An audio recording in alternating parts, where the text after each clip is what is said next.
लग्नाचे दागिने म्हणजे श्रीमंत पेशवाई दागिने. नाशिकचे सुप्रसिद्ध सराफ मयूर अलंकार सराफ. ताज्या बातम्यांसाठी नाशिक न्यूजच्या YouTube चॅनलला सबस्क्राईब करा आणि बेल आयकॉनला प्रेस करा.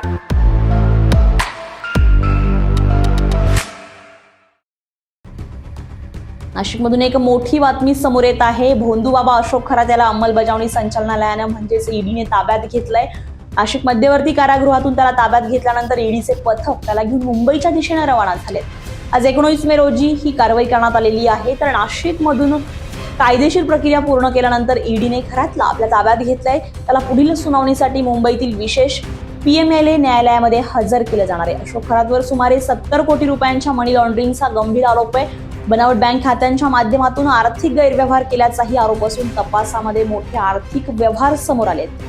खरातवर महिलांचे लैंगिक शोषण, फसवणूक आणि अंधश्रद्धा पसरवण्याच्या आतापर्यंत एकूण 15 ते 17 गुन्हे दाखल आहेत.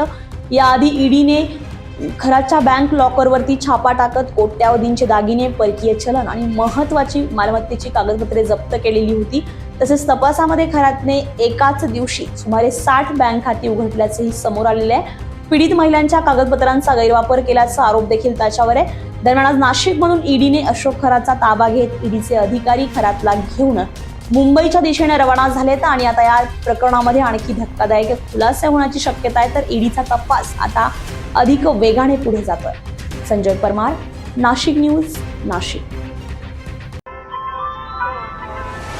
ताज्या बातम्यांसाठी नाशिक न्यूजच्या YouTube चॅनलला सबस्क्राईब करा आणि बेल आयकॉनला प्रेस करा.